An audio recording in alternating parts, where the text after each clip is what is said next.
Hello and welcome back to Bad to the Ball. I'm Andrew here to break down the Brewers and the Guardians series. So, game one, we all welcomed Cooper Pratt to the major leagues with this game, and it definitely wouldn't go as he was hoping. He went 0 for 3 and then also had an error, but we're all excited that he's part of the majors. So, game was a pitcher's duel. It wasn't that surprising when you have it was a little bit surprising considering the matchups that you said what they had with Robert Gasser and Gagne or whatever. I don't remember what the guy's name was for the Guardians. Gasser pitched extremely well, I thought. I know this isn't the most high-powered offense for the Guardians, but I thought he pitched pretty well. It was a 1-1 game or a 0-0 game until about the fourth inning when Terang really got into a home run. Really did. That ball went a long ways type thing. And then it was until the seventh where the Guardians got to, I think it was Ashby. Yeah. The Gasser couldn't get through that sixth inning. Kuno came in, and then it was Ashby that came in. Next inning, gave up a run off of single. I don't remember if that was Kuno had that one started. No, because it went on Ashby's roster, so that was Ashby's. Which he's doing, but Gabriel Arias puts the Cleveland up tied 1-1, but it was in the bottom of the seventh. Mitchell absolutely demolished like 11. What was it? An exit velocity of like 112 or something like that, 111, like 400 something feet. And yeah, he demolished that ball. And when all was said and done, that was the final score. Uribe came in for a hold, walked a guy, struck out a couple, and McGill came in and struck out two. I know it was very questionable about that last strike, check swing on was Gaddis or Arias or whatever. So not the best one, but we all knew this Guardian. If there's one thing the Guardians do well is that they pitch. They pitch extremely well. And you're gonna notice that's gonna be a theme for at least two of these games. So overall, pretty good. Weird decision by Murph to pinch hit Vaughn, get Vaughn out of the game and pinch hit him for Frelick in a big spot, and I was like, that was weird. Like I said, it was like Pratt's MLB debut definitely didn't go the way he wanted to, and he even committed an error. Overall, not bad. I wouldn't necessarily say. I don't think he had the greatest things, but it's kind of just like you either have one or two ways of doing an MLB debut or whatever type thing, especially when like he knows that we as Brewer fans are going to be just like not dead stare or whatever type thing, but just like was like we're excited to have one of our top prospects up here type thing, and I don't know, kind of throw everything a little bit under a microscope or whatever, but it's fine. It's fine. Is like the nerves were settled after that, so that's what I hope. And he didn't seem like he was too down on himself for it, and so overall that was good. Aaron Ashby gets his 10th win of the year. He's going for 20, baby. He's going for 20. No, that was really funny. So yeah, Ashby gets his 10th win. Gaddis gets the loss, and McGill gets his 9th save of the year, which is it's really good to see McGill kind of being back to not quite automatic, but I feel very confident when he comes onto the mound right now. There's that. Game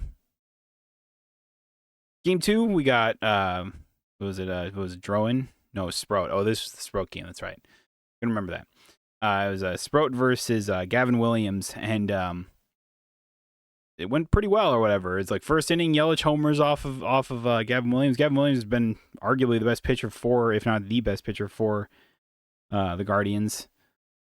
So it was really good. Yelich gets on the board, and then you just kind of put together an inning or whatever. It's like Frelick doubles down the line, or double on the line, doubles it into like right in the gap, pretty much.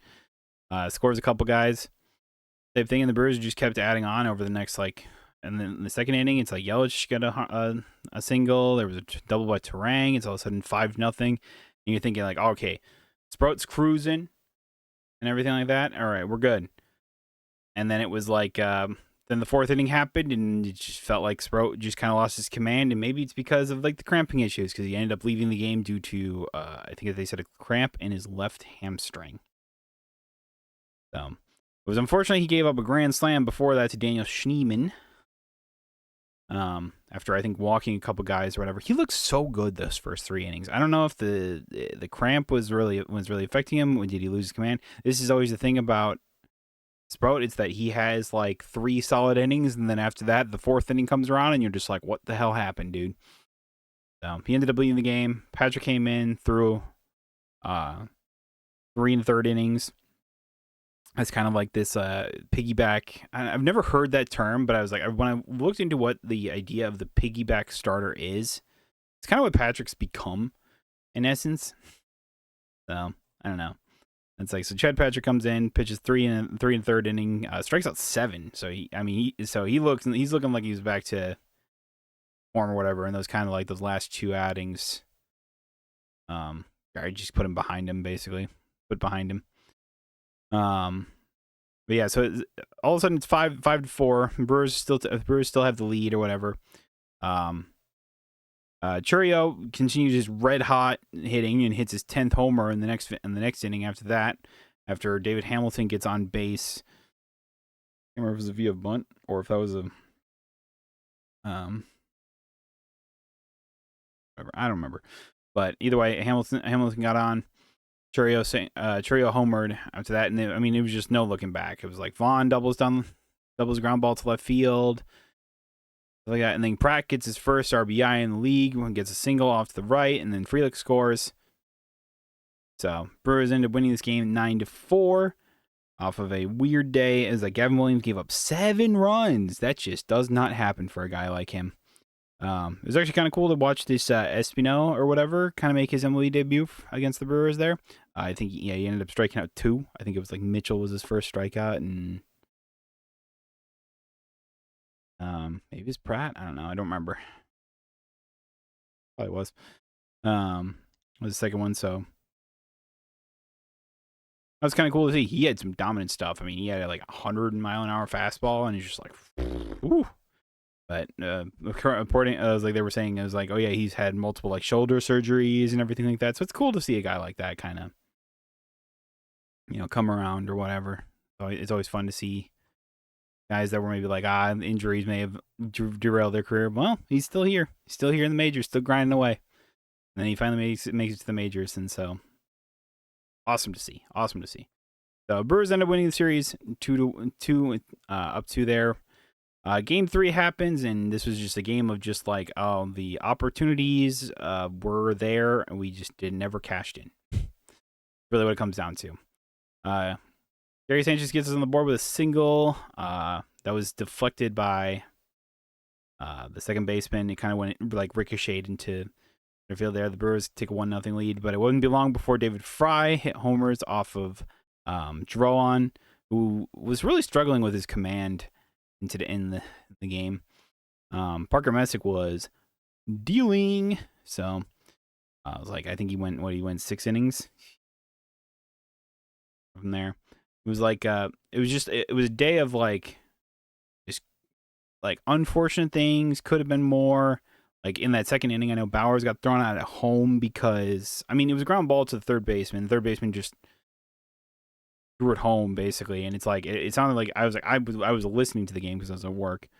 So, but it's like I look at the stats, and it's like runners in scoring position was 1 for 12, and we left 12 on base. Guardians also lost 11, and they were 0 for 12. So either way, it was not a great day for either team with runners in scoring position.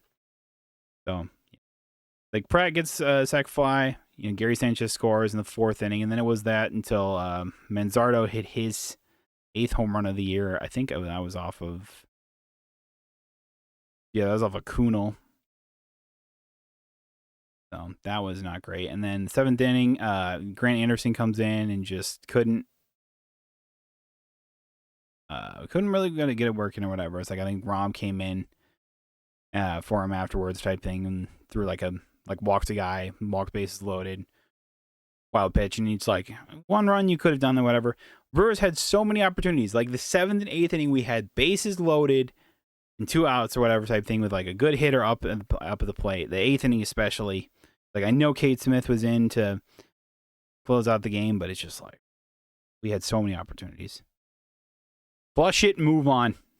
Really what it comes down to. It's just flush it, move on. You still won the series 2-1. So you feel good about that.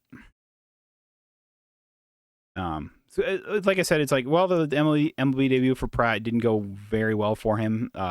Games 2 and 3, I think, went a lot better for him. He got a couple hits in game 2, got his first RBI, got a stolen base, and then game 3, he got another hit with a sac fly in the RBI. So I think he drew a walk. It seems like the plan to attack Pratt is keep the ball low in the zone, and then have him hit ground balls or something. I don't know. And generally, that felt like how it was watching his at bats. Like pitchers just like sinker down the zone, and it's like, look, I think I talked about it in the video with Pratt when he was called up to the majors or whatever. It's like I'm not expecting, 700 plus OPS guy or whatever type thing. I was like, what we need to do is play some solid shortstop, get some hits here or there type thing, and then just figure it out. Like it takes. It's like I was like, remember when Churio came up in 2023, 4? I think it was 3. He struggled.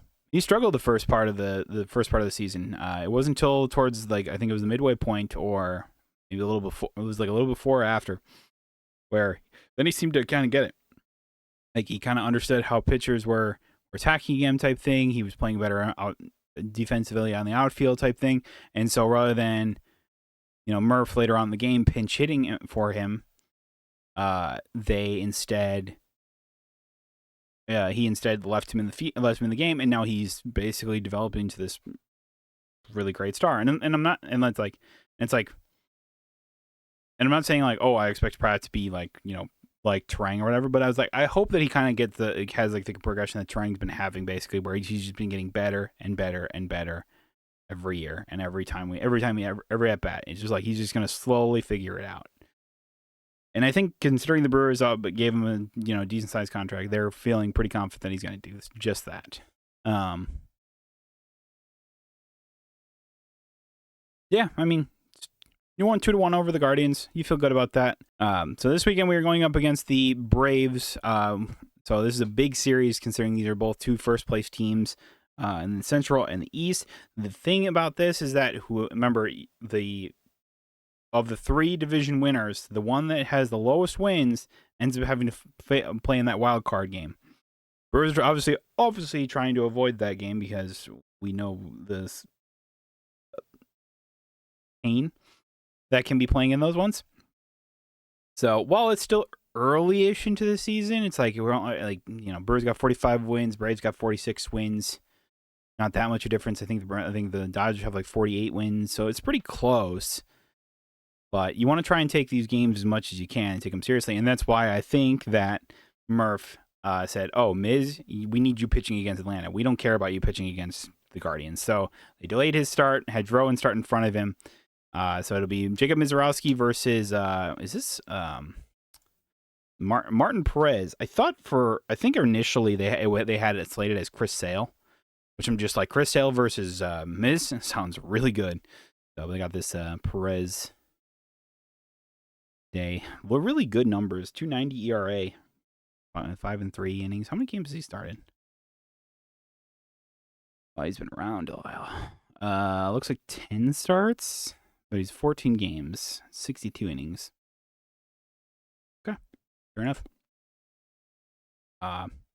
Braves, I know, are going to be without Ronald Acuna Jr. They did get Drake Baldwin back. I saw this morning they actually swapped backup catchers, like kind of weird, with like the Pirates or something like that. I don't know. Really. Obviously, their big hitters are still like Matt Olson, and I think Michael Harris has been really good this year. yeah, 854 OPS in 68 games played. So he's been extremely good for them. This Braves team, I mean, just feels like it kind of figured it out over this offseason. Playing like they should be.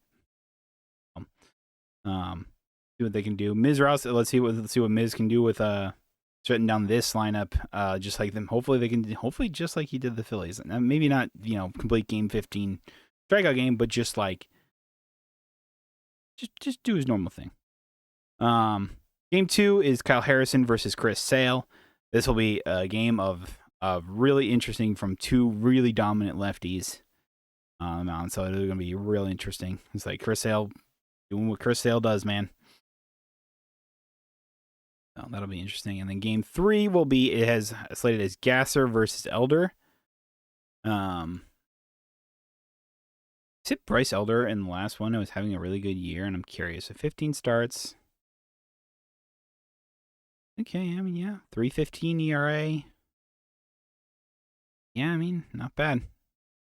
Not bad. So, look at these kind of two righties and then lefty. Or no, two lefties. Golly, Perez is also lefty. So, we'll see there.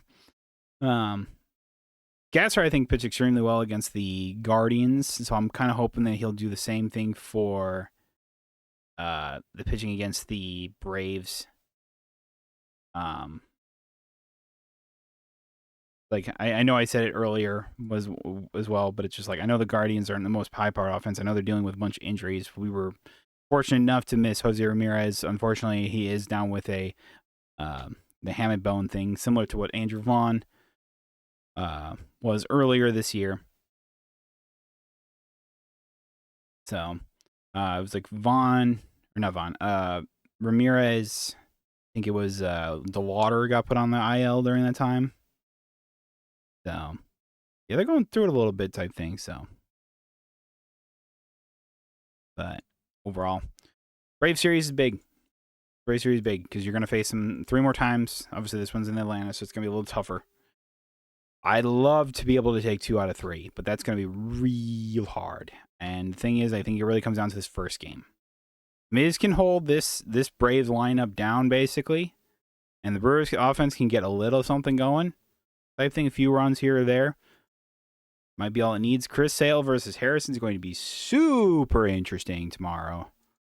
As I was like on Saturday. So this is gonna be real interesting because like what lefty can outlast the other one type thing. It's like Harrison, I think I said in this last start was kind of fighting his command a little bit. So maybe, and then he seemed like he kind of figured it out towards the end of the game. So kind of hoping that's going to be the same case here again. Sale's just going to be Chris Sale because that's just who he is. And then it comes down to we need a good start from Gasser against Elder. And if you can do that, I feel like you can go pretty confident that you can win at least 2 games out of these or whatever. Really what it comes down to. Wow, I just realized Bowers has never faced Chris Sale. It's so interesting because I know Murph, and I don't have the same mindset that Bowers has just been so good. He's leaving him in against lefties. I feel like Bowers is starting to struggle a little bit more against lefties. I don't know. He's a left-handed batter. You can't be too heartbroken about that one. It's gonna be interesting to see how he puts the line up against, especially Sale. And it's Perez here. Like maybe Perkins gets the start out in there in center or something like that, and then later on in the game we bring in Mitchell. It's nice to actually have Pratt or whatever to kind of see, and he's now really stepping in the line fire of against like, oh, face the Guardians. Okay, you did decently against the Guardians, 2 opposite field hits or whatever. All right, now here's like, some of the best pitchers in the game. Like and one of the best teams in the league, in the National Leagues, if not all the majors, with the Braves. It's like, oh yeah, here's Chris Sale and Bryce Elder, who's having 2 really good years. Oh, also this Perez is also having a really good year as well. So have at it, bud. Trial by fire. But it is. But it's nice to have Pratt when he's actually a right-handed bat and not a left-handed bat, because I was very worried, and we saw it early in the season about how it's just like how many lefties we were facing, and then just like how the struggles against left-handed pitching. And it's like, seems like as we got more and more we were facing it, the better we actually got against lefties. So that's pretty good. Certain guys like Bowers obviously was hitting lefties has been hitting lefties pretty well. I think he's been struggling as recent. I think just kind of hitting wise, he's been struggling a bit more as recent. But you keep him in. He's been so good all year. You don't want to lose that mojo that Bowers has unless it's truly an off day. But I have to think, especially with two lefties on the mound, that Vaughn's going to get starts at first base, which means Frelick's probably going to be out of the game in right field, and Bowers will take over in right in those two games, like probably the first two games, especially. And then depending on where game 3 is, maybe Vaughn isn't starting or whatever. It's always interesting because it's like we have flexibility with Bowers, positionally, but there's just nowhere to put him because we're using him in positions we are already kind of full on. So whereas like I know Vaughn's played third base. I don't know how confident I am that he could play third base. I don't know how confident that the Brewers feel like he can play third base. The fact that he's not everyday third baseman tells me that they're not super confident in his defense over there. But they're willing to do it if it means getting his bat in the lineup, basically, or just defensive alignment in general.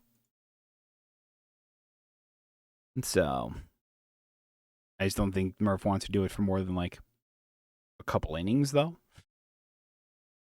I would like to see Vaughn get more at bats, and against two lefties, I have a feeling like he's probably going to get a lot more, considering that he has a really good record this year against left-handed pitching. When all is said and done, so I mean that's pretty much it that I wanted to talk about. It's like looking at like the box scores or whatever. It's like Yelich seemed like he had a pretty good one or whatever. I really have liked Yelich as the leadoff guy. I think it's worked out pretty well to this point. I know his numbers might not always reflect that, but I think always having Chourio as the second hitter has been super useful. And then Trang is kind of like the 3, and Contreras is the like cleanup hitter. It's like, man, you look at the top 4. I know this isn't like blow you by you, but like 4 or 5 guys in our lineup or whatever. But it's like Yelich, Chourio, Terang, Contreras, and Bowers in that order. Like, holy crap, man! That might be one of the best 5. That's the undersold best top 5 in all the major leagues, and that's not even including like Vaughn or something like that against lefties. Like maybe you could switch out Bowers for Andrew Vaughn basically instead over Contreras. Like it's like Yelich, Chourio, Terang, Contreras, Vaughn, and then maybe Bowers afterwards. That's really good. That's real good. That's why the Brewers seem to score so often, especially in that first inning or whatever. It's like you're making the pitcher uncomfortable. You're not letting him settle in early or whatever. And I think that's kind of like Murph's. And Murph's talked about it about like why he, has put Yelich in the leadoff spot or whatever, and it's for that exact reason, to not let pitchers settle in. Yelich works counts or whatever, so it's like, whereas Chourio's like trying to hit the ball extremely hard and not so much working counts. He's trying to do damage, which you're always trying to do damage when you're up at the plate, but there's a different mindset that Yelich has over Chourio, so more ability to foul off pitches as well. Yeah, overall, good Guardian series. Looking forward to this Brave series. It's going to be hard fought. These are going to be hard fought games that we're just going to have to do well. Because if you lose, I mean, you're not out of it if you lose 2 out of 3 here. You really don't want to get swept, though. You really don't want to do that for multiple reasons. But It's like just like we believe in this team. Like just believe them. They're gonna get it done. You got your best pitcher and on the mound in game 1. Just get him some runs, guys. Just get him some runs, boys. That's all I'm gonna say. Like once we get him some runs, Miz will start dealing, and then hand it over to the bullpen because, like, while I say that it was really annoying to lose kind of game 3 or whatever, it's like we weren't using our main bullpen. It's like we had Kunal, Anderson, Rom, Yoho, whatever type thing. Like it wasn't Ashby, it wasn't Uribe, it wasn't McGill. I would say Hall, but Hall's hurt. Like another one or whatever. The Kunal's kind of like taking that role or whatever for like a high relief guy, basically. Anderson just couldn't like locate a sweeper. I don't know. It's fine. Like, but we weren't using our bullpen, so theoretically, the bullpen that we want to be pitching a lot in this next series is going to be rested, and that's the big takeaway from this. Let's go get them Braves, and I will see you all next time. Be sure to subscribe to the Beds to the Ball show here if you want to continue, listening to my babbling of, these breakdowns or whatever. Yeah, I'll see you all on Sunday, Monday, one of the two, to get this out or whatever, and to talk about this Brave series. So until then, let's go get them Braves, and we'll see you all next time. Bye-bye.